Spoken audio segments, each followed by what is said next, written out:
Reaction this morning from President Obama, that trip he made to Cushing, Oklahoma.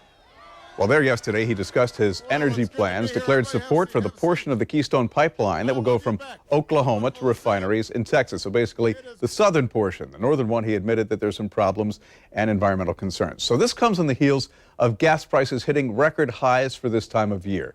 So how did what the president outlined in the current energy debate, what kind of impact will it have on our wallets as we head into the summer driving season, where they were talking about $5 a gallon gas prices?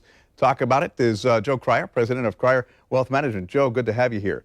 So this idea is under fire from activists on both sides. Ultimately, what could it mean for us? Yeah, President Obama's kind of in a tough spot here, and we're heading into the election season. It's going to be a key topic. The fact is that as we head towards that election, I think Obama's going to get a little more friendly towards North American energy production, and hopefully that sends a signal to the Mideast and we get gas prices coming down a little bit, or at least not hitting those $5 marks that are being floated out there. All right, so let's outline a couple of the things that you think this might do. You say it'll increase supply and lower gasoline costs, which is what you just alluded to. Yes. You also said it's going to reduce dependency on Mideast oil, but there's a certain reality we have to come to grips here. Gas prices are tied to the price of crude. And in the grand scheme of things, in the global scheme of things, what we make here in the U.S., it's just a drop in the bucket.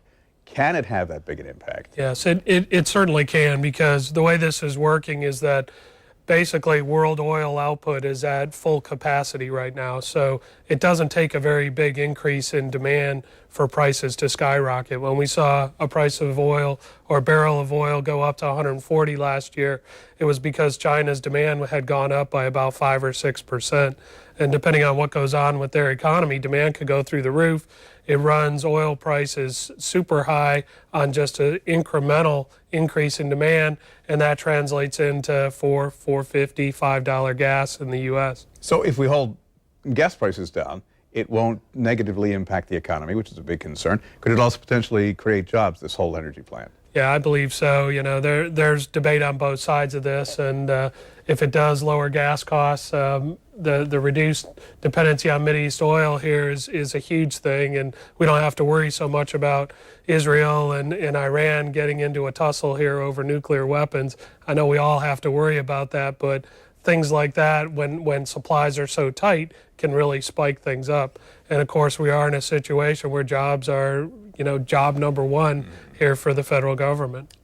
With this on the table now, is there enough time for it to have an impact on summer gas prices, or is it politically fortuitous when gas prices might come down just before the election? Yeah, it's an interesting game. We were talking about this off camera.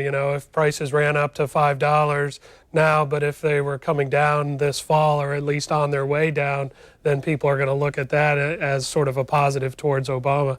The bigger point is that the U.S. economy is trying to get kick-started here, and if we're putting more money in our gas tanks, we're not buying things like new appliances or more groceries, and that can really stall us out. So, and if you hold gas prices down, consumer confidence will rise, and that'll lead to more spending in other arenas. Joe Krier, Krier Wealth Management, thanks for being here. Appreciate it. Good to see you.